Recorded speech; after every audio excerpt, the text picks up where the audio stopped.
Bonjour Simon Serroussi. Bonjour. Et merci de nous rejoindre en direct. Vous êtes diplomate au sein du ministère israélien des Affaires étrangères, précisément au département Europe. Simon Serroussi, le secrétaire d'État américain Anthony Blinken indiquait hier que l'attaque de l'Iran et de ses proxys contre Israël pourrait avoir lieu dès lundi. Nous sommes lundi. Est-ce qu'il faut considérer qu'elle devrait avoir lieu probablement dans les prochaines 24 ou 48 heures ? Alors je ne peux pas vous dire bien sûr exactement à quel moment aura lieu l'attaque iranienne et des proxys, si même elle aura lieu. Ce que je peux vous dire, c'est que la tension est à son maximum dans le Moyen-Orient en général et en Israël en particulier.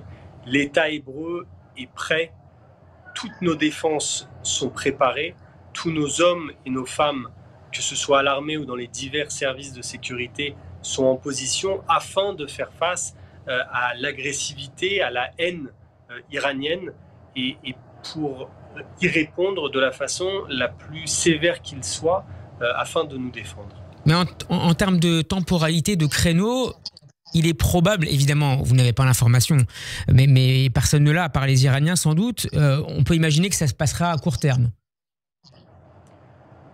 Je peux vous dire qu'en général, les Américains sont bien informés. Ils l'étaient par rapport à l'Ukraine et la Russie. Ils l'étaient lors de l'attaque iranienne en avril. Et donc, en général, nous avons tendance à faire confiance à nos alliés américains. Et donc, encore une fois, je le répète, à partir de maintenant, Israël est prêt à faire face à cette attaque qui peut survenir à tout moment. Et nous nous réservons le droit d'y répondre de façon extrêmement sévère. Et j'ajoute que la République islamique d'Iran aurait annoncé à un certain nombre d'ambassades dans le monde son intention de frapper Israël. Voilà pour le timing. Sur la forme à présent, Simon Serroussi, est-ce que l'option d'une attaque coordonnée est l'évaluation principale sur laquelle tablent aujourd'hui les responsables israéliens ? Encore une fois, vous savez Steve, c'est très difficile de parler de détails opérationnels lorsque les Iraniens ont plusieurs scénarios afin de nous attaquer et nous nous préparons à toutes les possibilités. Et je le dis ici très clairement, nous sommes prêts sur tous les fronts. Nous sommes prêts à une attaque qui viendrait uniquement de l'Iran, nous sommes prêts à une attaque qui viendrait de 7 fronts ensemble, nous sommes prêts à une attaque qui viendrait de façon simultanée ou bien à une attaque aussi qui serait progressive sur plusieurs jours.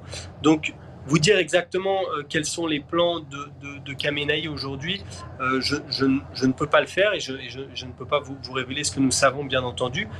Ce que je peux vous dire, c'est que, encore une fois, nous sommes prêts à toutes les possibilités. Et si je peux me permettre, je passerai un message à travers cette interview à nos auditeurs en Israël, à nos auditeurs francophones en Israël, à nos auditeurs en France qui sont des amis d'Israël et du peuple juif.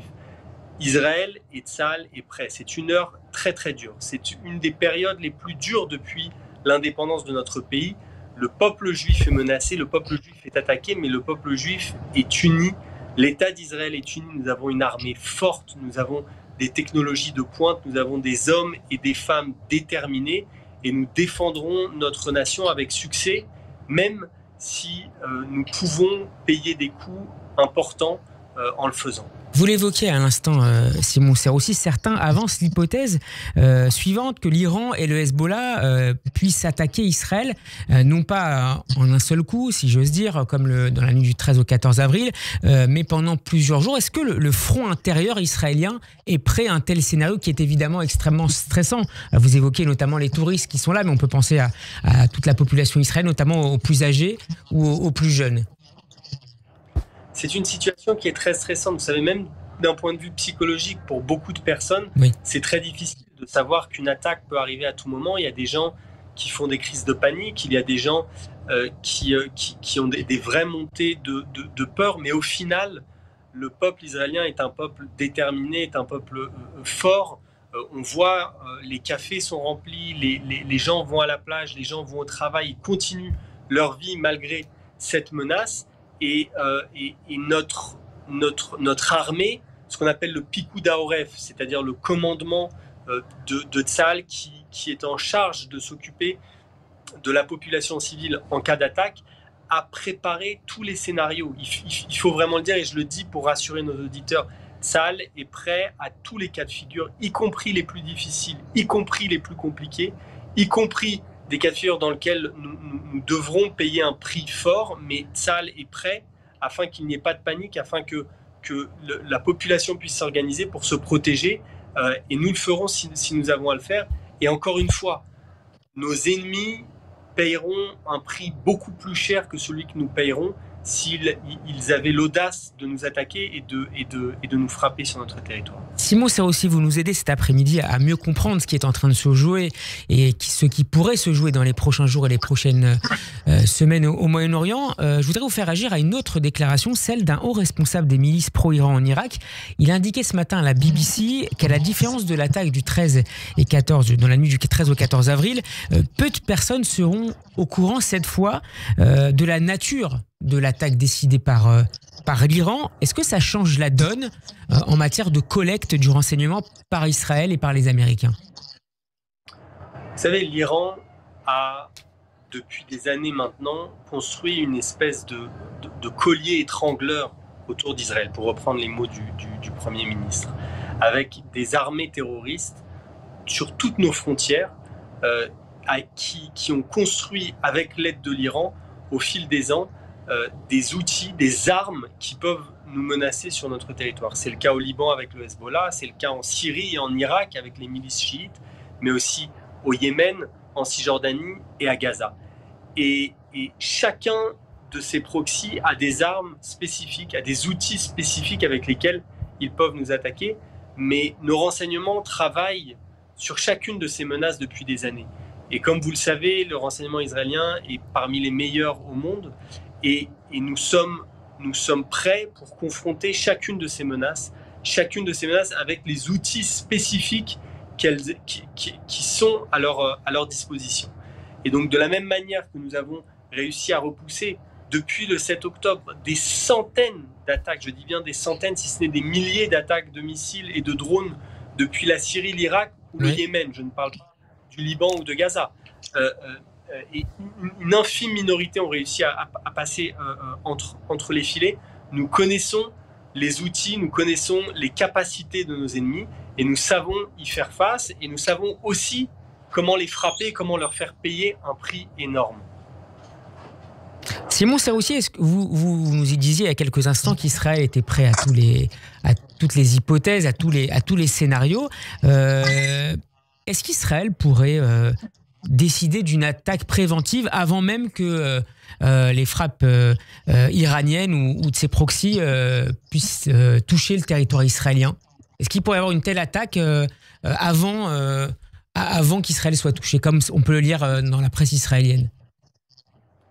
Pour reprendre les mots de l'officier Hagari, le porte-parole de l'armée israélienne, toutes les options sont sur la table, y compris l'option d'une frappe préventive. Et cela dépendra de la décision de l'échelon politique. Une dernière question, Simon Serroussi, puisque ça va être un acteur clé de ces prochaines heures et de ces prochains jours. Les États-Unis, Joe Biden réunira aujourd'hui son cabinet de sécurité nationale dans la Situation Room pour coordonner les efforts américains et de ses alliés pour parer à cette attaque qui se prépare visiblement côté iranien. Les États-Unis sont toujours l'allié clé qui permet d'assurer la sécurité d'Israël aux côtés des forces israéliennes.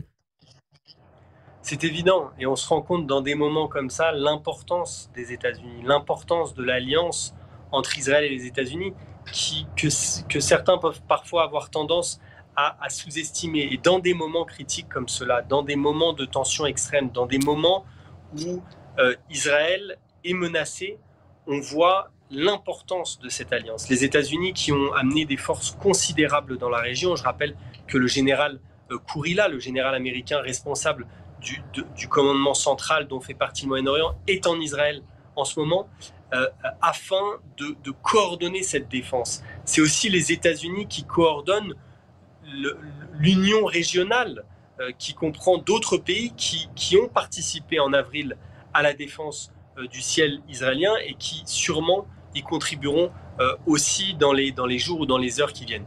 Et donc je pense qu'il faut une fois de plus remercier les États-Unis, remercier le président Biden, l'administration américaine pour cette réelle amitié et pour être à nos côtés dans les moments les plus difficiles.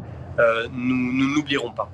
Précisons pour terminer, Simon Serroussi, que l'Égypte aurait assuré à la fois Israël et l'Iran qu'elle fermerait cette fois son espace aérien à tout équipement militaire de ces deux pays. Merci beaucoup d'avoir été avec nous, Simon Serroussi. Je rappelle que vous êtes diplomate au sein du ministère israélien des Affaires étrangères. Bon après-midi.